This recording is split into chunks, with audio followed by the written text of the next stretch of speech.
Welcome back नाज़रीन welcome back न बल्कि अस्सलाम वालेकुम गुड मॉर्निंग जी त ज़ाहिरा असां वटि अञा उहो कल्हो की मुलाक़ात ई ताज़ी हूंदी आहे त वरी नए ॾींहं जी शुरूआत थी वेंदी आहे वरी मां ई मुबशर अवां जी ख़िदमत में हाज़िर हूंदा आहियूं।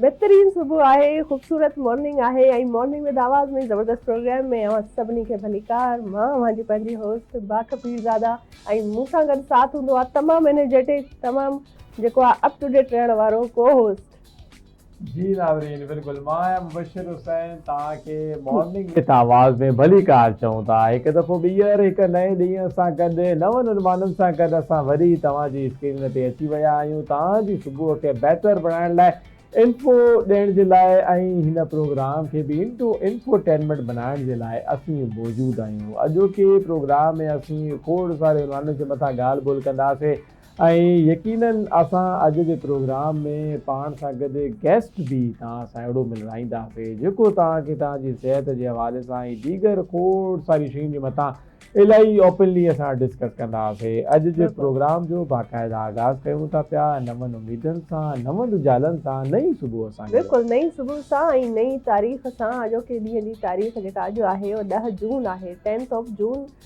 इंटरनेशनली सेलिब्रेट कयो वेंदो आहे डायलॉग अमंग सिविलाइज़ेशन जे हवाले सां। So today is international day of dialogue among civilisation ऐं इहो जेको ख़ासि ॾींहुं आहे इहो UN जे तरफ़ां 2024 में डिक्लेयर कयो वियो हो ऐं असल हिन जो मक़सदु इहो आहे त अलॻि अलॻि सिविलाइज़ेशन्स जेके आहिनि पाण में डायलॉग कनि, हिकु ॿिए जा कल्चरल वैल्यूज़ कल्चरल एस्पेक्ट्स आहिनि या वरी पीसफुल को एग्ज़िस्टेंस जेका आहे उनखे प्रमोट करणु घुरिजे। सॼी दुनिया में अमन अमान हुजे, हिकु ॿिए जा कल्चरल्स जी ॾे वठि, उनजी ॼाण, उनजी तारीख़, उनजी हिस्ट्री, इन्हनि सभिनी जी हिकिड़ी म्यूचुअल अंडरस्टैंडिंग थियणु घुरिजे ऐं इन ई वजह सां इन ई पर्पज़ खे वठी करे अॼोकी तारीख़ ते UN जी तरफ़ां इहो डिक्लेयर कयो वियो त डायलॉग अमंग सिविलाइज़ेशन जो हिकिड़ो इंटरनेशनल ॾींहुं हुजणु घुरिजे जेको अॼोको ॾींहुं आहे 10 जून ते।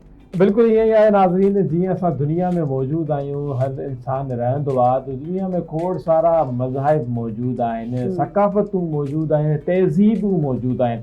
का तहज़ीब 5000 साल पुराणी आहे जीअं असांजी सिंध इंडस सिविलाइज़ेशन आहे। इन तरीक़े सां चीन जी ॻाल्हि कयूं, अमेरिका जी ॻाल्हि कयूं, खोड़ सारियूं अहिड़ियूं तहज़ीबूं आहिनि जिन खे 200-300 साल थी विया आहिनि लेकिन उहे स्टिल अञा ताईं मौजूदु आहिनि ऐं पंहिंजी रवायतनि खे पंहिंजी सकाफ़तनि खे ज़िंदा करे हली रहियूं आहिनि। त इन करे यूनाइटेड नेशन जे तरफ़ां international day for dialogue among civilisation start कयो वियो ताकी हर तहज़ीब ॿी तहज़ीब खां का सुठी ॻाल्हि सिखे ऐं उनखे एडॉप्ट करे, जेकॾहिं उहा एडॉप्ट करे सघे थी पई ताकी हिन में हिकिड़ी अमन जो पैगाम मिले, भाईचारे जो पैगाम मिले। असां ॾिसूं फी ज़माना दुनिया जे अंदरि इलाही ज़्यादा नफ़रतूं वधी वियूं आहिनि। इहा ॻाल्हि इन करे शुरू कई वई जॾहिं नफ़रतनि जी बुनियाद ते, तासुबीअ जी बुनियाद ते, लसानीअ जी बुनियाद ते माण्हुनि खे तशद्दुद जो निशानो बणायो वेंदो हो। क़ौमियत जे नाले ते असांखे तक़सीम करे माण्हुनि खे तक़सीम करे जेको आहे नफ़रतूं पैदा कयूं वेंदियूं हुयूं। त इन तरीक़े सां अमन खे बहाल करण जे लाइ ऐं अमन जी रवादारीअ खे जारी रखण जे लाइ हीउ ॾींहुं मल्हायो वेंदो आहे। त अॼोके ॾींहं में जेकॾहिं तव्हां पाण सां गॾु के अहिड़े माण्हुनि खे सुञाणियो था पिया जेके मुख़्तलिफ़ कल्चर सां तालुक़ु रखनि था, मुख़्तलिफ़ तहज़ीबुनि सां तालुक़ु रखनि था, त उन्हनि सां मेल जोल कयो, ॾिसो उन्हनि जी तहज़ीब छा थी। डायलॉग तमामु घणो ज़रूरी आहे। जेके बि पंहिंजा फ़र्क़ आहिनि, जेके बि मिसअंडरस्टैंडिंग्स आहिनि या वरी तफ़रीक़ खे असां परे करे सघूं था डायलॉग जे थ्रू। अगरि इंसानु डायलॉग न कंदो, मिसअंडरस्टैंडिंग्स परे कोन थींदियूं, हिकु ॿिए जा पॉइंट ऑफ व्यू सम्झ में न ईंदा, हिकु ॿिए जी तारीख़, हिकु ॿिए जी जेका सॼी अंडरस्टैंडिंग आहे उहा सॼी जेका आहे उनजी बुनियाद जेका आहे उहा सॼी कमज़ोर थी सघे थी। इन करे डायलॉग करणु तमामु घणो ज़रूरी आहे। हिकिड़ी कॉमन सेंस में बि इहो शामिलु थिए थो ऐं कॉमनली बि हर कंहिंखे एडवाइस ॾिनी वेंदी आहे त जॾहिं घर में बि अगरि के ॿ भाती हिकु ॿिए सां हिकु ॿिए में उन्हनि में अनबन थी वई आहे, को मसइलो थी वियो आहे त बाबा तव्हां वेही डायलॉग कयो, हिकु ॿिए खे पंहिंजा पंहिंजा पर्सपेक्टिव्स ॿुधायो ऐं इन मामले खे हल कयो। ऐं इहा ॾाढी हिकिड़ी सुठी हैबिट बि थी सघे थी, हिकिड़ी सुठी एक्टिविटी बि थी सघे थी। ऐं अगरि इंटरनेशनली ग्लोबली अगरि वॾे पैमाने ते इन शइ खे अगरि सिविलाइज़ेशन ऐं असांजूं जेके बि तंज़ीमूं आहिनि जॾहिं हिनखे एडॉप्ट कंदियूं त उमेदु आहे त नफ़रत ऐं जेको आहे जंग ऐं एक्सट्रीमिज़म असांखे सोसाइटी में हिन सॼी दुनिया में घटि नज़र ईंदो ऐं अंडरस्टैंडिंग वधी वेंदी, हिकु ॿिए खे वैल्यू ॾियण जी असां में आदत पइजी वेंदी, हिक ॿिए जे कल्चर खे एडॉप्ट करणु असां एप्रिशिएट करणु लॻंदासीं। बिल्कुलु ईअं ई आहे। बाक़ बुनियादी तौर ते नाज़रीन इहा ॻाल्हि असांखे सम्झणु घुरिजे त जेके ॻाल्हियूं आहिनि यानी मुज़ाकरात जेके आहिनि उहे हर शइ जो हल हूंदो आहे, सोल्यूशन हूंदो आहे। बाज़ औक़ात माण्हू चवंदा आहिनि त जंग हर शइ जो हल आहे, ईअं न आहे। जंग ई बेसिकली मसइलो हूंदो आहे हर शइ जो। ऐं हीअं तव्हां ॾिसो पाकिस्तान बि जंहिं तरीक़े सां मुज़ाकरात खे कामयाबु बणाइण जे लाइ ईरान या अमेरिका जे विच में किरदारु अदा करे रहियो आहे, त असां इहा चई था सघूं त पाकिस्तान जी जेका तहज़ीब आहे असांजे मुल्क जी उहा आहे अमन मोहबत भाईचारे जे लाइ, ऐं सॼी दुनिया जी नज़रूं बि हींअर पाकिस्तान जे मथां आहिनि। त यकीनन अॼोके ॾींहं ते असां सम्झूं था पिया त असांजी कंट्री जी क़यादत खे बि इलाही ज़्यादा साराहियो वेंदो ऐं हुनजी वाखाण कई वेंदी, छो जो अमन जी रवादारीअ खे बरक़रार रखण जे लाइ जेको किरदारु पाकिस्तान जा माण्हू अदा करे रहिया आहिनि उहो शायदि ई कंहिं मुल्क में कंहिं कुंड कच्छ में को माण्हू अदा करे रहियो हुजे। इन हवाले सां ॻाल्हि कोई जारी रखंदासीं। बाक़ तव्हां ॿुधायो असांजे नाज़रीन खे का अहिड़ी तहज़ीब जेका तव्हां एक्सपोजर करणु चाहींदा हुजो या तव्हांजे ज़हन में का मिथ हुजे उहा क्लियर थी वई हुजे कंहिं कल्चर। असल में दुनिया में तमामु घणियूं तहज़ीबूं आहिनि मुबशिर, असां पंहिंजी तहज़ीब खां त फुली अवेयर आहियूं, पर दुनिया में अञा तमामु घणियूं तहज़ीबूं आहिनि जंहिंजो असांखे आइडिया तक नाहे, हिकिड़ो को जीअं चइबो आहे न त अंदाज़ो बि नाहे त टोटल केतिरा नंबर्स आहिनि। पर उन्हनि में जेको ओवरऑल ॾिसो वञिबो आहे न, हिकिड़ी रशियन ऐं चाइनीज़ हिकिड़ी तहज़ीब आहे, उनजो हिकिड़ो पंहिंजो हिस्ट्री आहे, वरी मिस्री इजिप्शियंस। मूंखे ॾाढियूं इहे शयूं जेको अट्रैक्ट कंदियूं आहिनि, जेको इजिप्ट जो उन्हनि जो लिबास आहे, उन्हनि जी हिस्ट्री आहे ऐं उन्हनि जो जंहिं तरीक़े सां उनजी उहा तहज़ीब आहे, मूंखे ॾाढी इहा क्यूरियोसिटी हूंदी आहे त कॾहिं मूंखे मौक़ो मिलो त मां ज़रूरु इन हवाले सां जेको आहे गेन करणु बिल्कुलु ज़रूरु तव्हांखे मिस्र वञणु घुरिजे। उतां जूं जेके मम्मियूं आहिनि जेके मम्मीज़ हूंदियूं आहिनि उहे तव्हांखे कॉल करे उन्हनि खां बचणु घुरिजे असां वटि ताकी असां हुनखे पंहिंजी तहज़ीब जे बारे में ॿुधाए सघूं। वरी हाणे त नाज़रीन सूरत हाल इहा आहे त तहज़ीबनि सकाफ़तनि जे बारे में ॼाणणु इलाही आसान थी वियो आहे बज़रिया सोशल मीडिया। बिल्कुलु वरी सोशल मीडिया ते असां इहो बि ॾिसंदा आहियूं त नफ़रत ऐं तासुबियत जी जंग बि इलाही ज़्यादा वधी वई आहे। यानी को माण्हू जेकॾहिं कंहिंखे कॉमेंट बि करे थो सघे त उन कॉमेंट खे बि माण्हू विड़ी था पवनि। असल में टॉलरेंस आहे न, सभु हर शइ जी जड़ जेका आहे उहा टॉलरेंस आहे। तव्हां में अज़म बर्दाश्त हुजणु घुरिजे ऐं जेको हिकिड़ो कॉमन फ्रेज़ हूंदो आहे त agree to disagree, you have to allow somebody to disagree to you. मतिलबु इन शइ खे हिकिड़ी तमामु आम ॻाल्हि आहे, अगरि तव्हां को मौक़िफ़ रखियो ऐं अॻिलो माण्हू तव्हांखे डिसएग्री करे थो त इन ते न कावड़ करण जी ज़रूरत आहे, न को वॾो को क़दम खणण जी ज़रूरत आहे, एक्सट्रीमिज़म जी तरफ़ वञण जी का ज़रूरत न आहे। तव्हां खां डिसएग्री आहे त इट्स ओके। अगरि तव्हां पंहिंजी सोच जा हामी आहियो, तव्हां उनखे आराम सां डायलॉग जे थ्रू ऐं कूल माइंडेडली बि एक्सप्रेस करे सघो था, पर असां वटि टॉलरेंस जी कमी आहे, इलाही ज़्यादा माण्हू बर्दाश्त न कंदा आहिनि। सिंध में बि हाणे कुझु ॾींहं पहिरियां हिकिड़ो वाक़ियो पेश आयो, हिकिड़े वॾेरे कंहिं ॻोठ जे पोस्ट लॻाई ऐं उनजे मथां हिकिड़े ॻोठाणे छोकिरे जेको आहे उहो कॉमेंट करे छॾियो उनखे तंज़ कंदे या ईअं को।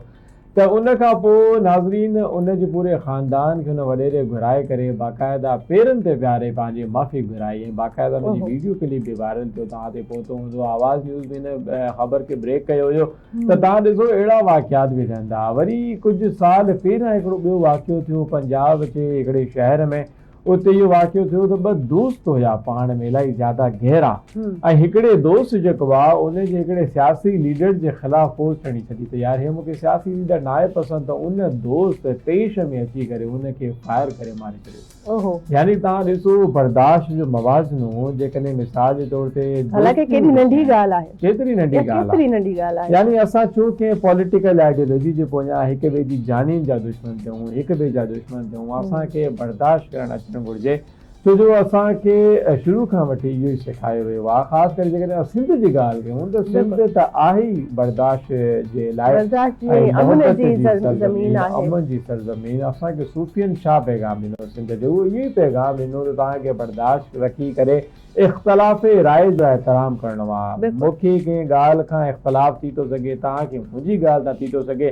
हाणे हिन में असां ॿिन्ही जो किरदारु इहो हुजणु घुरिजे त मां तव्हांजे इख़्तिलाफ़ राय खे बहितर तरीक़े सां ॿुधां सम्झां ऐं देन मूव ऑन कयां। तव्हां मुंहिंजे इख़्तिलाफ़ राय खे रिस्पेक्ट कजे। इख़्तिलाफ़ राय हुजणु हिकिड़ी नॉर्मल ॻाल्हि आहे, मां मूंखे रिस्पेक्ट कयां थो पर मां एग्री नथो कयां। मुंहिंजी हिकिड़ी ॿी सोच आहे, मुंहिंजो हिकिड़ो ॿियो पर्सपेक्टिव आहे विच इज़ वेरी नॉर्मल। हिनखे ॾाढो नॉर्मल तरीक़े सां बि हैंडल कयो वञे थो, पर अनफॉर्चुनेटली इहो नज़र घटि ईंदो आहे ऐं इन ई वजह सां असां अक्सर पंहिंजे पाण खे बि नुक़सानु ॾेई वेहंदा आहियूं ऐं पंहिंजी जेको आहे हिकिड़ी को न को वॾो नुक़सानु ॾींदा आहियूं या त कंहिंखे ख़ासि दोस्त खे विञाए वेहंदा आहियूं। पर इहा जेका एक्सट्रीमिज़म आहे न मुबशर, इहा अॼुकल्ह ॾाढी वधी वई आहे, न सिर्फ़ु नंढी लेवल ते पर जानी जेको आहे दुश्मनी थी वञे। ऐं वरी जेके असां रोज़मर्रा जा वाक़िया ॾिसूं था पिया, कल्ह असां एसिड अटैक जेको थियो आहे डॉक्टर मानूर ते, उन ते ॻाल्हायोसीं, त इहा एॾी शिदत, एॾी जेको आहे सो फ्रस्ट्रेशन ऐं एॾो जेको आहे एक्सट्रीमिज़म असांजी सोसाइटी में अची वियो आहे। इन शइ खे ख़तमु करणु तमामु घणो ज़रूरी आहे, जंहिंमें सभ खां वॾो किरदारु अदा करे सघे थो असांजो मीडिया, इलेक्ट्रॉनिक मीडिया आहे, सोशल मीडिया आहे, जेका बि जर्नलिज़म आहे। त कंहिं न कंहिं तरीक़े सां असांखे पंहिंजी सोसाइटीअ मां इहा आदत ख़तमु करणु घुरिजे या इन ते कमु करणु घुरिजे। बिल्कुलु ईअं ई आहे, खोड़ सारा माण्हू हिन में पंहिंजो किरदारु अदा बि करे रहिया आहिनि, लेकिन अनफॉर्चुनेटली सूरत हाल इहा आहे, जेकॾहिं असां मीडिया जी ॻाल्हि कयूं या सोशल मीडिया जी ॻाल्हि कयूं, जॾहिं इहा ॻाल्हि थींदी आहे त खोड़ सारा माण्हू जेको आहे उहो स्क्रोल करे छॾींदा आहिनि त यार असांजी मतिलब जी ॻाल्हि ई न आहे।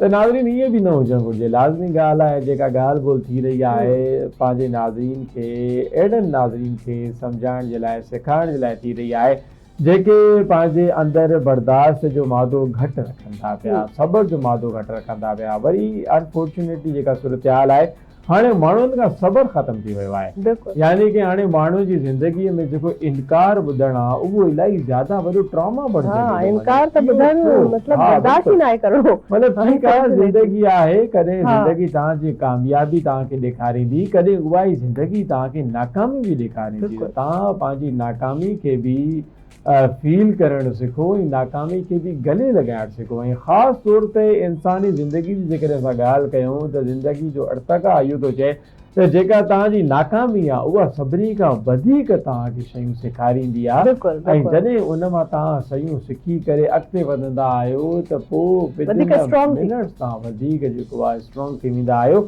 ऐं उन खां वधीक तव्हां कामयाब बणजंदा आहियो। त महिरबानी कयो, इनकार खे बि गले लॻाइणु सिखो, बर्दाश्त खे गले लॻाइणु सिखो, सब्र जो दामन पंहिंजे हथ मां न वञणु। बिल्कुलु, ॾाढी सुठी ॻाल्हि आहे। सुबुह सुबुह सां इहो उन्हनि घर भातियुनि जे लाइ बि इहो हिकिड़ो सुठो मैसेज आहे जेको मुबशर ॾाढे बहितरीन नमूने एक्सप्लेन कयो आहे। त जेके असांजूं अमड़ूं सुबुह सां उथंदियूं आहिनि, नाश्तो कंदियूं आहिनि, घर भातियुनि खे रवानो कंदियूं आहिनि, अगरि नाश्ते में बि कॾहिं लूणु घटि वधि थींदो आहे त असांजा जेके घर जा मर्द आहिनि या अक्सर जिन खे तकड़ हूंदी आहे, अॻु में ई उन्हनि खे इहो बैक ऑफ द माइंड हले थो पियो त मूंखे जल्दी निकिरणो आहे, मूंखे रस्ते में ट्रैफिक मिलंदी, मां ऑलरेडी लेट थी वियो आहियां। वरी अगरि नाश्ते में थोरी हेठि मथे का शइ थी वेंदी आहे त फौरन जेका आहे उहा कावड़ असां पंहिंजे घर जे भातीअ ते कढंदा आहियूं। उहा अव्हांजी ज़ाल हुजे, अव्हांजी माउ हुजे, अव्हांजी भेण हुजे, जेका सुबुह सां उथी अव्हांजे लाइ नाश्तो पचाए थी, अव्हांजे खे रवाना करण जे लाइ एफर्ट्स करे थी, अव्हांजे उथण खां कलाक अॻु में उथे थी। त इहो ॾाढो ज़रूरी आहे त अव्हां उनजी महिनत खे जेको आहे एप्रिशिएट कयो ऐं सुबुह सां उन्हनि ते वधीक कावड़ न कयो। छो त ज़ाहिर जीअं चयो वेंदो आहे, ॾींहं जी शुरूआति सुठे नमूने सां ऐं मुस्कुराहट सां ऐं सुठे मिज़ाज ऐं मूड सां कजे त ॾींहुं बि सुठो गुज़रंदो आहे। सुबुह सुबुह सां अगरि कावड़ कंदव ऐं दड़को ॾींदव त उन घर भातीअ जो बि ॾींहुं ज़ाया वेंदो ऐं अव्हांजो ॾींहुं बि ख़राबु। अव्हांजो बि वरी बाज़ औक़ात इहो हूंदो आहे, माण्हू अक्सर कावड़ करे कुझु देरि खां पोइ ई हुनखे रियलाइज़ थींदो आहे त मां हिन खां ज़्यादती कई आहे। त जेकॾहिं तव्हांखे रियलाइज़ बि थिए थो त तव्हां फौरन एक्सक्यूज़ करे, सॉरी करे उहा ॻाल्हि रफ़ा दफ़ा कयो।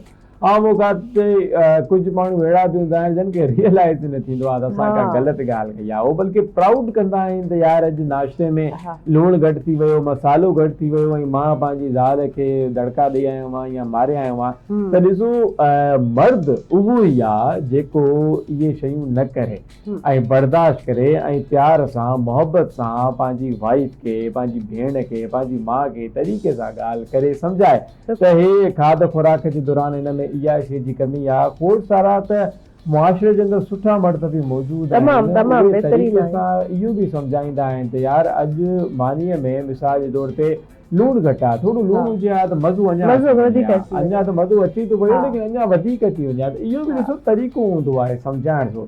त यकीनन मुंहिंजी अञा शादी न थी आहे, लेकिन ॾिसो मां केतिरो ट्रेन आहे बाक़ी तव्हां छा तव्हां बिल्कुलु ट्रेंड आहियो ऐं उमेद आहे त जेका बि अव्हांजी जीवन साथी अव्हांजी ज़िंदगीअ में ईंदी उहा ख़ुशि हूंदी, पर अक्सर ॻाल्हि आहे त जॾहिं वरी वक़्तु ईंदो आहे न पोइ सभु ॻाल्हियूं विसरी वेंदियूं आहिनि।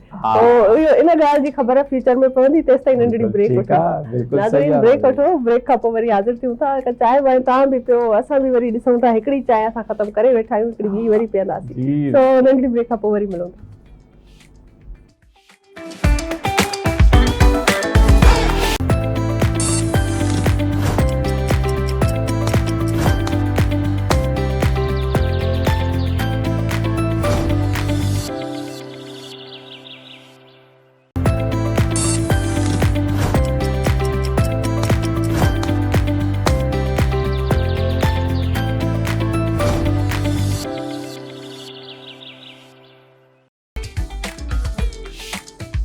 वेलकम बैक नाज़रीन, ब्रेक खां पोइ हाज़िर आहियूं ऐं बहितरीन ख़ूबसूरत प्रोग्राम हली रहियो आहे मॉर्निंग विद आवाज़ में। ब्रेक खां पोइ ख़ूबसूरत हिकिड़ी नई चांहि जे हिकिड़े नए ताज़े कोप सां वरी अव्हांखे भलीकार कयूं पिया। जिन माण्हुनि हींअर असांखे जॉइन कया उन्हनि खे ॿुधाईंदी हलां त ॾाढो बहितरीन प्रोग्राम आहे, ॾाढो इंफॉर्मेटिव आहे, U must not miss it.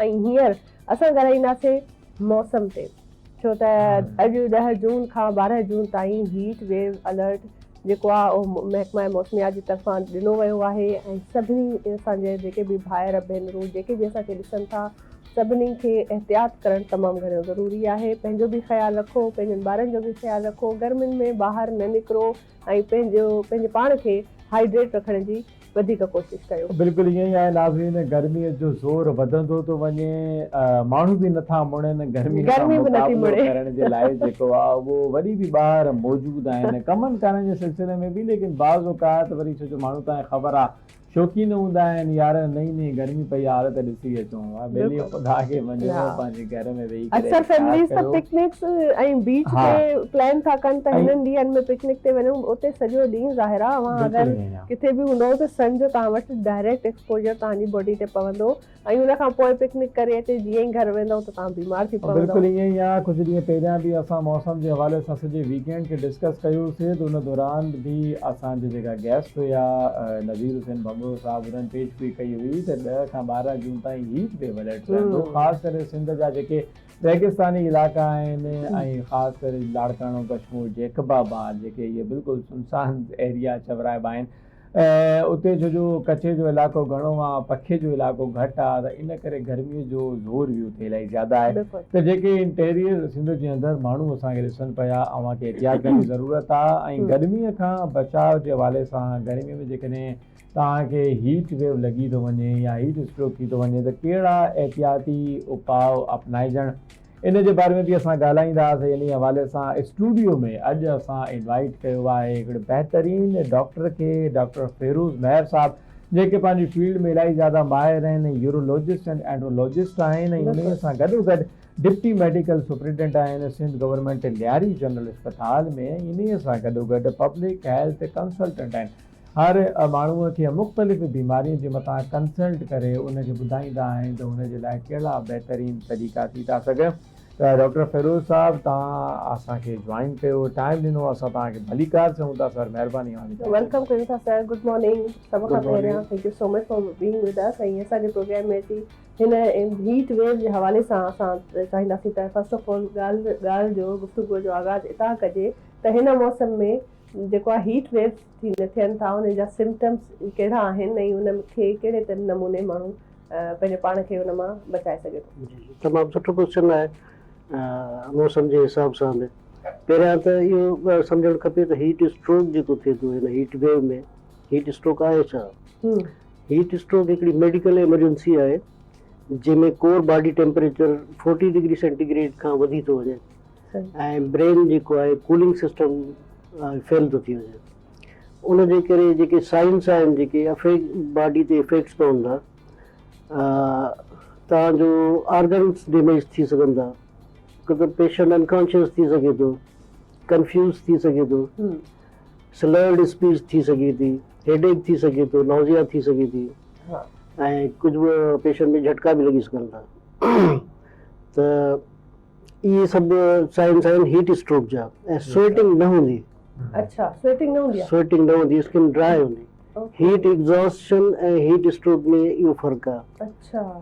त जीअं एथलीट्स आहिनि उहे हीट एग्ज़ॉस्शन थींदी आहे उनमें स्वेटिंग घणी थींदी आहे स्वेटिंग थींदी आहे हा पगर में छिल हूंदा आहिनि जॾहिं जी, वो आहे त बिल्कुलु। बिल्कुलु हीट स्ट्रोक में उहा हीट एग्ज़ॉस्शन आहे ऐं हीट स्ट्रोक आहे त स्किन ड्राई हूंदी हॉट हूंदी स्वेटिंग न हूंदी ठीकु आहे त जिते बि तव्हांखे अहिड़ो माण्हू नज़र अचे थो पियो त उनखे हिकदमि तव्हांखे शेड जे हेठां खणी वञो वण जे हेठां खणी वञो ठीकु आहे न घणा कपिड़ा आहिनि त उहे कपिड़ा लाहिनि खपनि ठीकु आहे ऐं थधे पाणीअ सां उनखे अच्छा डायरेक्ट अगरि उन्हनि जे मथां पाणी हारजे या थधी पइजे त इन जो को उन्हनि खे को ख़ासि को साइड इफेक्ट या कुझु नुक़सान त न पहुचे नुक़सान कोन पवंदो कुझु जीअं आर्म पिट्स आहिनि जीअं थधे पाणीअ जा स्वाब्स आहिनि या आइस पैक्स आहिनि नेक ते आर्म पिट्स ते ग्रोइन ते जिते वेसल्स हूंदियूं उनखे रेगुलेट कंदियूं उनखे घणो फ़ाइदो थींदो आहे जेकॾहिं असां उहो कयूं था ऐं पहिरियां हिन में उसूल आहे त हीट स्ट्रोक थी वियो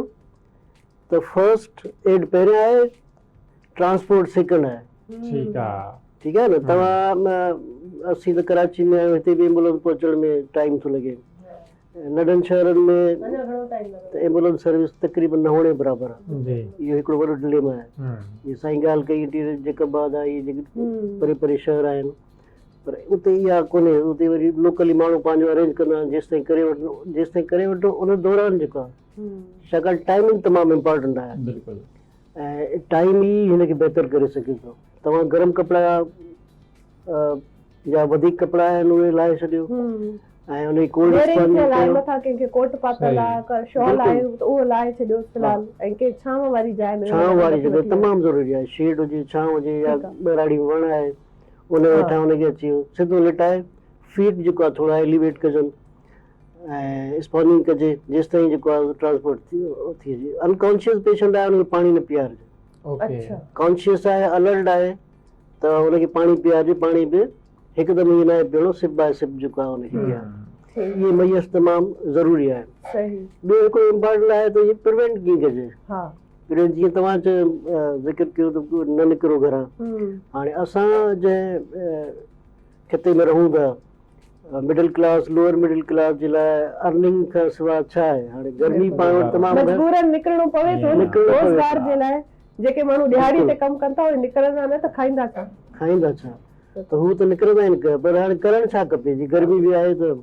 करणु इहो खपे त तव्हांखे पहिरियां जॾहिं तव्हांखे ख़बर आहे त मां ओपन फील्ड में मूंखे कमु करिणो आहे त उन खां पहिरियों ई पाणी पी छॾियो 500 ml तव्हांखे पीअणु खपे सही ठीकु आहे उन खां पोइ निकिरो था जॾहिं वर्क में आयो फील्ड ते आयो त 20-30 मिंटनि में 200 ml ताईं पाणी पीअणु खपे ठीकु आहे ऐं उन दौरान जॾहिं कमु कयूं था पिया फील्ड में त ब्रेक हुअणु ज़रूरी आहे 30 to 45 मिनट ब्रेक वठो सही आहे ठीकु पहिरियां त कोशिशि कजे 11 खां 4 वॻे ताईं ओपन सन में जेको आहे हिन पर्टिकुलर जेके डेज़ में मौसमियात वारा असांखे ॿुधाइनि था उन में एहतियात करणु खपे ऐं कपिड़ा बिल्कुलु लाइट ऐं कॉटन जा ऐं थोरा ओपन हुजनि लूज़ हुजनि उहे पाइणु खपनि ऐं डार्क कलर्ड कपिड़ा उनखे अवॉइड कजे त इहे जेके प्रिवेंशन्स आहिनि उन में असां उन खां बची सघूं था छाकाणि हीट स्ट्रोक तमामु ख़तरनाक बि थी सघे थो ऑर्गन डैमेज बि करे सघे थो त जान खां माण्हू वञे त बहितर आहे प्रिवेंशन करे उन लाइ आगाही अवेयरनेस तमामु आम का डॉक्टर साहब ईअं हूंदो आहे त माण्हू चवंदा आहिनि यार पाणी नथो वणे मूंखे खोड़ सारा माण्हू अहिड़ा आहिनि नेचर वाइज़ बि चवंदा आहिनि यार पाणी केरु पीए उनजे लाइ सोल्यूशन छा आहे या वरी मसरूफ़ियात अहिड़ी हूंदी आहे त पाणी पी न सघंदो आहे त उनजो छा जी तमामु सिंपल आहे हिन जे लाइ त पाणी घणी पीअण जी हैबिट कीअं विझिजे असांखे अक्सर डॉक्टर्स खे तव्हां ॾिठो हूंदो पाणी जी बॉटल गॾु हूंदी आहे जी हा ठीकु आहे न पाणी जी बोटल तव्हां गॾु रखो पाण सां गॾु तव्हांजे हथ में हुजे ठीकु आहे त पई हुजे साम्हूं तव्हां जॾहिं बि अकेला थींदव न साइकोलॉजिकली इफेक्ट आहे तव्हांखे उन नर्म बि लॻंदी त माण्हू सोचींदो छा करे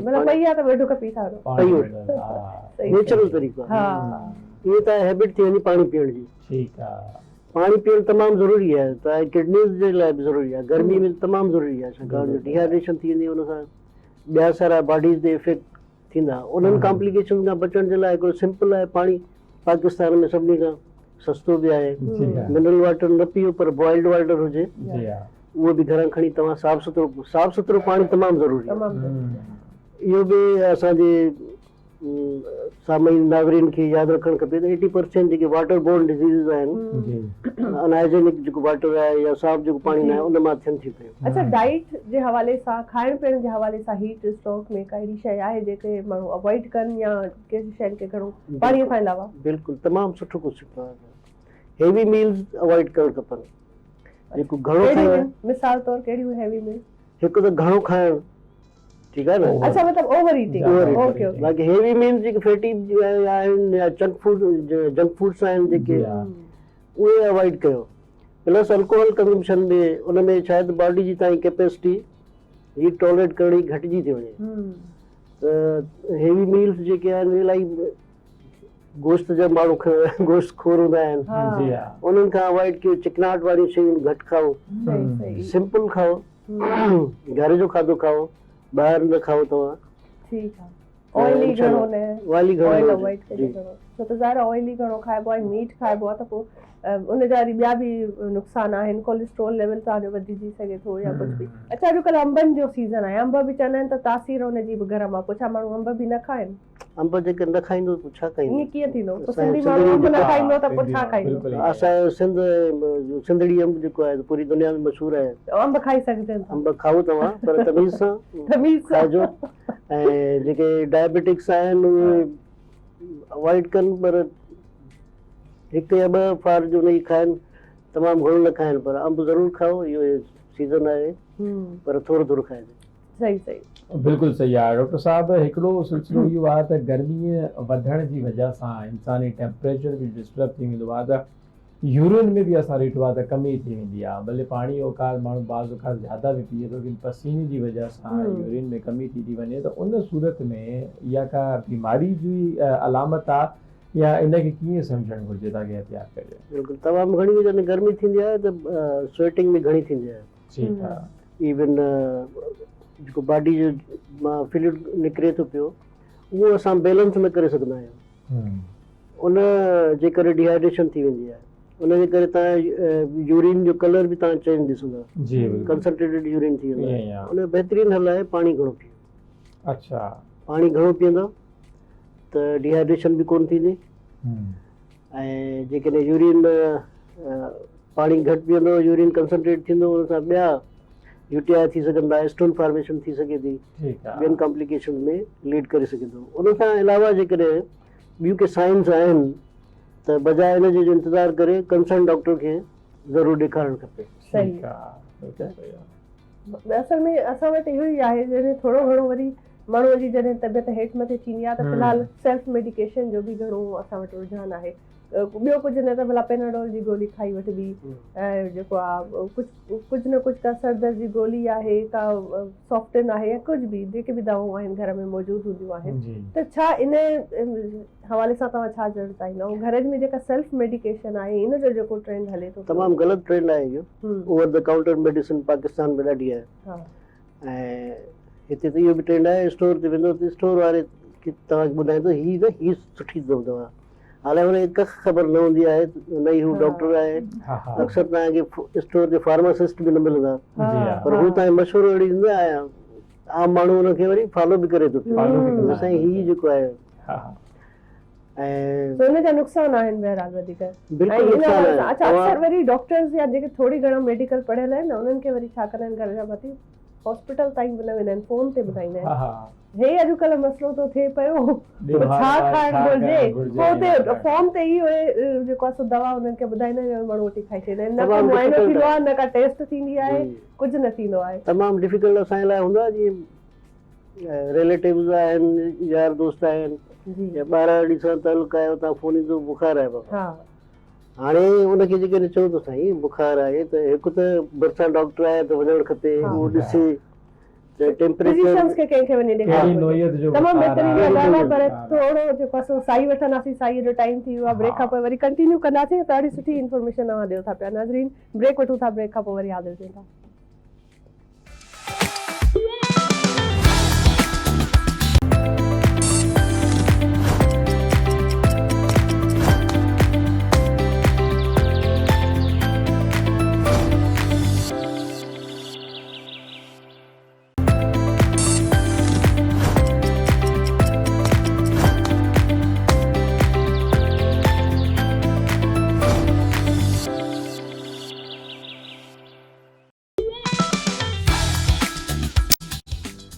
वेलकम बैक नाज़रीन, एक दफ़ो ॿीहर अव्हांखे भली कार चऊं था मॉर्निंग विथ आवाज़ प्रोग्राम जो सिलसिलो जारी सारी आहे। न्यूज़ ब्रेक खां पोइ असां हींअर आया आहियूं ऐं तव्हांखे इहो ॿुधाइण आया आहियूं त कल्ह कराचीअ में 35 नेशनल गेम्स जी तक़रीब जी एवॉर्ड सेरेमनी मुनक़िद कई वई। 35 नेशनल गेम्स जेका आहे उहा 2025 डिसंबर में मुनक़िद कई वई, जंहिंजो इफ़्तिताह 6 डिसंबर ते कयो वियो ऐं उनजी इख़्तितामी तक़रीब जेका आहे उहा 13 डिसंबर ते थी, जंहिंमें महिमान ख़सूसी जे तौर ते फील्ड मार्शल सैयद आसिम मुनीर भी मौजूदु हुआ ऐं Peoples Party chairman Bilawal Bhutto Zardari पिणु पाण मौजूदु हुआ।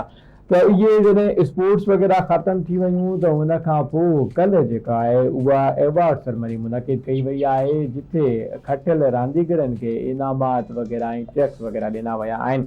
अव्हांखे ॿुधाईंदा हलूं इन गेम जे पस मंज़र में त जॾहिं इहे गेम्स हलनि पियूं त ओॾीमहिल पाकिस्तान आर्मी जेका आहे उहा पहिरीं पोज़ीशन हासिल कई वई ऐं 353 मेडल्स उन्हनि सभिनी रांदियुनि में खटिया हुया। उन खां पोइ सेकेंड नंबर ते पाकिस्तान वापडा जी टीम मौजूदु हुई जंहिं 232 मेडल्स खटिया ऐं 3 नंबर ते पाकिस्तान नेवी जी टीम मौजूदु हुई जंहिं 3 पोज़ीशन हासिल करे 110 मेडल जेको आहे उहो खटिया।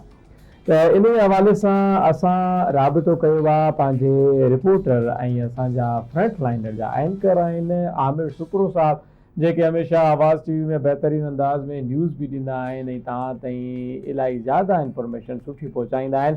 त आमिर सुपरो साहब कल्ह हिन तक़रीब में मौजूदु हुया, उन्हनि खां हाल अहवाल ॼाणूं था त उन्हनि पंहिंजी अखियुनि सां कहिड़ा हाल अहवाल ॾिठा। आमिर सुपरो साहब अस्सलाम वालेकुम, ख़ुश आमदीद।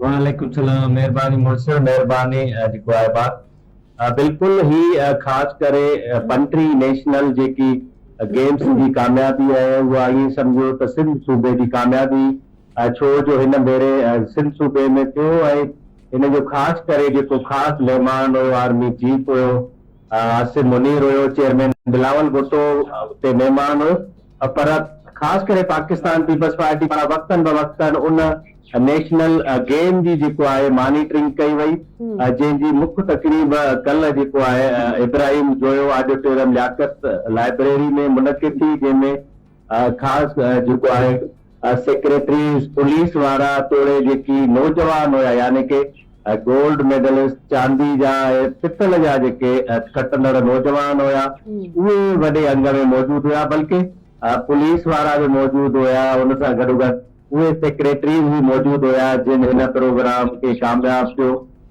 सेक्रेटरी जेको आहे स्पोर्ट्स मुनवर मयसर तमामु उन्हनि ऑफिसरनि जो शुक्रियो अदा कयो त हिकु माण्हू जो कमु न आहे पर तमामु सभिनी मिली करे कमु कयो आहे। पर इन में गुज़िरियल ॾींहुं जेकी तकरीब थी उनमें कैश इनाम ॾिना विया, यानी जेको गोल्ड मेडलिस्ट हुयो उनखे 5 लख रुपया कैश, सिल्वर मेडलिस्ट जेको हुयो उनखे 3 लख रुपया ऐं पितल जो मेडल जिन हासिल कयो उनखे 2 लख रुपया ॾिना विया। मजमू तौर ते 2 करोड़ 63 लख रुपए जा कैश इनाम ॾिना विया नौजवाननि खे। सभ खां वधीक जेकी खटंदड़ हुयूं उहे छोकिरियूं हुयूं ऐं हुननि जा जेके हौसला हुया इंतिहाई बुलंद हुया। हिकु उहा बि छोकिरी जंहिं 4 कैश एवार्ड हासिल कया, यानी 5 लख जो 3 लख जो 2 लख जो, यानी 4 एवार्ड लॻभॻि कोई 25-30 लख जो कैश इनाम। पर उन जेकी उन जा जेके व्यूज़ हुया, असां जॾहिं उन खां पुछोसीं त बाबा तव्हांजी कामयाबी जो राज़ कहिड़ो आहे, त उन ॿुधायो त सभ खां पहिरियां मुंहिंजा जेकी वालदेन आहिनि उन्हनि मूंखे सपोर्ट कयो, उन खां पोइ जेकी कोचिस आहिनि उन्हनि असांखे सपोर्ट कयो। पर तमामु जेके माण्हू हुया उन्हनि तारीफ़ कई त ही सिंध हुकूमत पारां जेको ही रांदियूं कराई वयूं आहिनि इहो बहितर अमल आहे। का बि मतिलबु 32 मुख़्तलिफ़ क़िस्मनि जूं रांदियूं थियूं, 11,000 खां वधीक जेके नौजवान हुया उन्हनि हिसो वरितो मुख़्तलिफ़ इलाइक़नि में, यानी मुख़्तलिफ़ एरियाज़ में थियूं। ईअं न त सिर्फ़ु नेशनल स्टेडियम हुजे पर सिंध जे मुख़्तलिफ़ इलाइक़नि में उहे गेम्स थियूं, पर किथे बि बदनज़मी ॾिसण में न आई। ही जेको मैसेज वियो दुनिया में उहो इंतिहाई बहितरीन हुयो ऐं मुस्बत हुयो ऐं नौजवाननि जो चवणो हुयो त सिंध हुकूमत अञा बि चाहे त अहिड़ा इवेंट्स करे सघे थी। ज़ाहिर आहे ही स्पोर्ट्स जो शोबो आहे, जेकॾहिं माण्हू खे बीमारी खां बचणो आहे, सेहतमंद रहणो आहे त पोइ स्पोर्ट्स जे तरफ़ ज़रूरु अचणो पवंदो। बहितरीन। आमिर सुपरो साहब, तव्हां इहो बि ॿुधायो त जीअं sports and youth affairs department जे पारां एतिरा इनाम एतिरो कैश प्राइज़ ॾिनो वियो ऐं अव्हां चयो त जेका खटंदड़ न्याणी आहे उहा बेशुमार प्राइसिस हुन खटी वरिता आहिनि, उनजो नालो मूंखे ॿुधायो अगरि तव्हांखे ख़बर आहे। उन खां अलावा चाहवां उन खां इहो पुछियो त अॻिते उहो फ्यूचर में कहिड़ा प्लान रखे थी पई जॾहिं सिंध लेवल ते ऐं नेशनल लेवल ते इहे रांदूं खटी करे अहिड़ियूं असांजूं नियाणियूं जॾहिं अॻिते वधनि थियूं त पोइ ग्लोबली इंटरनेशनली उन्हनि वटि कहिड़ा जेको आहे प्लेटफॉर्म्स आहिनि। पाक जेकी 4 मेडल हासिल कंदड़ नियाणी उनजो नालो हरी मलिक हुयो। उनखां असां SOT बि वरिती हुईसीं, असांजे इदारे उहा हलाई हुई।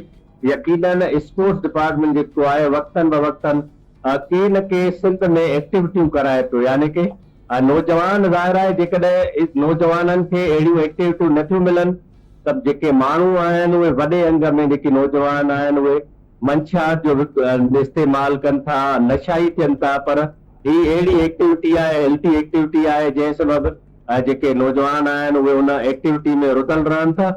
सेक्रेटरी वाज़ी कयो त असीं चाहियूं था त सिंध लेवल ते बि करायूं, पर ही जेको आहे नेशनल लेवल ते हर साल जेको आहे नेशनल गेम्स थींदियूं आहिनि, पर हिन भेरे जेको आहे सिंध खे उहो मौक़ो ॾिनो हुयो ऐं इंतिहाई बहितरीन क़िस्म सां। ज़ाहिर आहे ही जॾहिं नेशनल गेम्स थियनि थियूं त पूरी जेके पाड़ेसरी मुल्क आहिनि उन्हनि जूं बि नज़रूं ख़ासि करे मीडिया ते हूंदियूं आहिनि त का न का अहिड़ी शइ हले जंहिंसां मुल्क जी बदनामी थिए, पर किथे बि अहिड़ी का ॻाल्हि ॾिसण में न आई। ॿिए तरफ़ वॾी ॻाल्हि इहा त सेक्रेटरी इहा दावा कई त कंहिं बि गेम में का बि कंहिं हिरासमेंट जा कंहिं ॿी जेकी आहे शिकायत मौसूल न आहे थी, पर उन्हनि जी कोशिश आहे त वधीक सिंध लेवल ते बि जेको आहे मुख़्तलिफ़ ज़िलनि में अहिड़ियूं गेम्स करायूं वञनि त जीअं असांजा नौजवान आहिनि उहे नशे खां बची सघनि। ज़ाहिर आहे मंशात ख़िलाफ़ सिंध हुकूमत तमामु तेज़ीअ सां क्रेक डाउन कयो आहे, पर ज़ाहिर आहे उहे इदारा बि चाहिनि था त असां नौजवाननि खे अहिड़ी एक्टिविटी ॾियूं जीअं उन तरफ़ वञनि। ही जेको मुख़्तलिफ़ जेके गंदियूं एक्टिविटियूं आहिनि उन्हनि खे परे रही सघे, पर इंतिहाई पुरवकार तकरीब थी। ट्रैफिक जे ख़ासि करे नौजवान न पर जेकी जिन उनमें अहम किरदारु अदा कयो, जीअं ट्रैफिक पुलिस एहलकार उन्हनि ट्रैफिक जी रवानगी में का बि मुतासिर कमी न छॾी। उन्हनि खे बि इनाम ॾिना विया, DIG पीर मोहम्मद शाह खे इनाम ॾिना विया। उन सां गॾोगॾु अॻूणो सेक्रेटरी अब्दुल अलीम लाशारी खे इनाम ॾिना विया, PTE जो MD जेको अमजद शाह हुयो उनखे इनाम ॾिना विया। यानी तमामु जेके ऑफिसर्स तबिको इन नेशनल गेम में जेको आहे स्पोर्ट्स खाते खे सपोर्ट कयो, सभिनी खे जेको आहे इनाम ॾिना विया, एवार्ड ॾिना विया, उन्हनि जी तारीफ़ कई वई त ही ख़ाली स्पोर्ट्स खाते जो कमु न आहे, पर मुकमल तौर ते सिंध हुकूमत गॾियल मदद कई, जंहिंखां पोइ ही वॾो इवेंट जेको आहे कामयाबी सां उहो पंहिंजे अंजाम ते पहुतो। ठीकु आहे, आमिर इहो ॿुधाइजो रांदियुनि खे मज़ीद हथी वठण लाइ स्पोर्ट्स खाते पारां कहिड़ा इक़दामात खणण जो ऐलान कयो वियो आहे कल्ह जे हवाले सां, दैन पोइ असां डिस्कस कयूं। ॾिसो गुज़िरियल ॾींहुं जेकी तकरीब थी उनमें जेको सरदार जेको मान साहब आहे उहो कंहिं इमरजेंसी में इस्लामाबाद हले वियो, उन खां पोइ अहिड़ो वॾो को ऐलान न कयो वियो त जीअं जेकी अॻिली हिकमत अमली कहिड़ी आहे। सरदार जेको आहे उहो इस्लामाबाद हुयो, उन प्रोग्राम में उहो शरीक न थी सघियो, पर एक्सपो जो जेको सेक्रेटरी आहे उन चयो त असीं चाहियूं था त सिंध में वधीक रांदियूं करायूं वञनि, मुख़्तलिफ़ क़िस्मनि जूं रांदियूं करायूं वञनि त जीअं स्पोर्ट्स खाते में ख़ासि करे बहितरी अचे ऐं जेकी नौजवान औरतूं आहिनि उन्हनि जे लाइ बि मुख़्तलिफ़ क़िस्मनि जूं गेम्स मुनक़िद कयूं वेंदियूं, जीअं ज़ाहिर आहे उन्हनि खे बि माली तौर ते सपोर्ट मिले। जीअं अॼु कैश गुज़िरियल ॾींहुं कैश इनाम ॾिना विया आहिनि, उन सां गॾोगॾु एवार्ड बि ॾिना वञनि था, पर उन्हनि चवंदो आहे त ख़ासि करे स्पोर्ट्स खातो चाहे थो त अञा बि बहितरी आणिजे, सिंध लेवल ते ज़िले लेवल ते जेको आहे मुख़्तलिफ़ रांदियूं बि करायूं वञनि। ठीकु आहे, बिल्कुलु ठीकु आहे, वॾी महिरबानी अवां जे टाइम जी, अवां असांखे कल्ह की तक़रीब जे हवाले सां ब्रीफ कयो, सॼी मालूमात असांजी पहुचाई। नाज़रीन, असां हिकु दफ़ो ॿीहर स्टूडियो ॾांहुं हलंदासीं, असां सां गॾु डॉक्टर फिरोज़ महर साहिबु स्टूडियो में मौजूदु आहिनि। हाणे इन हवाले सां असां हुननि सां कन्वर्सेशन जारी रखंदासीं त जेके रांदीगर आहिनि, जेके मैदाननि में खेॾण कुॾण जे हवाले सां पंहिंजी मसरूफ़ियात रखनि था, सर उन्हनि जे हवाले सां सिहत खे कंटिन्यू करण जे हवाले सां कहिड़ा उपाउ आहिनि। हींअर जी गर्मीअ जे मौसम में यानी जेके रांदीगर आहिनि उन्हनि खे त खेॾणो ई खेॾणो आहे लाज़मी आहे, ऐं उन्हनि जो इहो सॼो सिलसिलो आहे त हू कीअं अहिड़े तपियल उस में पंहिंजी एक्टिविटीज़ खे महदूद करे था सघनि या बहितर एहतियाती तदबीर में अञा वधाए था सघनि। एक्सट्रीम वेदर कंडीशन में जीअं तमामु घणी गर्मी आहे, उन में त जेकॾहिं अर्ली मॉर्निंग या 4 PM खां पोइ ठीकु त आहे इहो एहतियात कर उन में जेके ॿ टनि कलाकनि जूं गेम्स आहिनि जेके उहे कई वञनि। क्रिकेट आहे त पूरो डे आहे त एक्सट्रीम वेदर बि ॾिसां त हाइड्रेट पाणी घणो करिणो पवंदो। ग्राउंड में वञण खां पहिरियां पाणी घणो पीअणो पवंदो पाणी वञण में। सही उन खां पोइ जॾहिं फील्ड ते वञे थो पियो त एवरी 45 मिनट्स ब्रेक वठी बि पाणी पीअणो पवंदो। ठीकु ओके ऐं तव्हां कंहिं वक़्त में ॾिठो हूंदो त इंडियंस ख़ासि तौर ते गले में ही आइस पैक्स बि यूज़ कंदा आहिनि। ही पियो हूंदो हे राहुल ड्रेविड या नाला ॿिया प्लेयर जेके आहिनि उहो यूज़ कंदा आहिनि उनखे हीट खे कीअं जेको पंहिंजे पाण खे कूल रखण जे लाइ बॉडी टेम्परेचर तव्हांजो कूल रहे ऐं तव्हांखे हीट स्ट्रोक न थिए। अच्छा पाणीअ में अगरि ORS मिलाइजे थो या ग्लूकोज मिलाइजे थो ग्लूकोज त छा इहो इफेक्टिव आहे या ख़ाली पाणी बि पी सघिजे थो उनजी ज़रूरत न आहे? इफेक्टिव बिल्कुलु आहे छाकाणि जो डिहाइड्रेशन थींदी आहे उनमें सोडियम बि घटि थी वेंदी आहे। ORS हीट स्ट्रोक जे हिसाब सां पीअणु खपे। सही अहिड़ी तरह सां हॉस्पिटल अगरि वाकई पी सघिजे थो ज़रूरी न आहे तव्हांखे जॾहिं हीट स्ट्रोक थिए त पोइ पी सघिजे थो पर आम माण्हू खे पंहिंजी हेल्थ जे हिसाब सां उहो बि चेकअप्स रेगुलर कराइणु खपनि। उनखे ख़बर हुअणु खपे त मां डायबिटिक आहियां या मूंखे ब्लड प्रेशर त न आहे या मूंखे ॿी का शइ त न आहे। उन हिसाब सां बि असां खाइण पीअण जी एडजस्ट करे सघूं अगरि था। को ब्लड प्रेशर जो पेशेंट आहे डायबिटिक जो पेशेंट आहे त छा उहो ORS न पी? उनमें इहो आहे त उन वक़्तु त पीआरे सघिजे थो छाकाणि ब्लड प्रेशर सोडियम घणो वठंदासीं त उनमें ब्लड प्रेशर तव्हांजो रेज़ करे सघे थो। त उन वक़्तु जेकॾहिं ब्लड प्रेशर घटि आहे त उनमें सेलाइन जेको फ्लूइड आहे असां हॉस्पिटल में ॾींदा आहियूं या कूल्ड सेलाइन उहे IV फ्लूइड जे तौरु ॾींदा आहियूं जीअं उहो जेको आहे हिकु त बॉडी में जेको कूलिंग सिस्टम बहितर थिए। टेम्परेचर असांजो कोर मक़सदु इहो हूंदो आहे त 38.5 डिग्री सेंटीग्रेड खां असां घटि आहिनि टेम्परेचर। ठीकु आहे जेको 40 खां मथे हूंदो आहे ठीकु आहे उनमें इहे मेजर्स वठंदासीं। डॉक्टर साहब जेको हिन में इम्पोर्टेंट शइ आहे जीअं तव्हां ORS जी ॻाल्हि कई या पुराणो ब्लड प्रेशर जो मरीज़ आहे या पुराणो डायबिटीज़ जो मरीज़ आहे उनखे ख़बर हुअण की छाकाणि उहो मोस्ट कॉमनली अफेक्ट कंदा गुर्दनि खे। अच्छा माण्हू खे ख़बर न हूंदी आहे गुर्दो फेल थियल हूंदो आहे उनमें साल्ट वरितो तव्हां फर्दर डैमेज कंदो।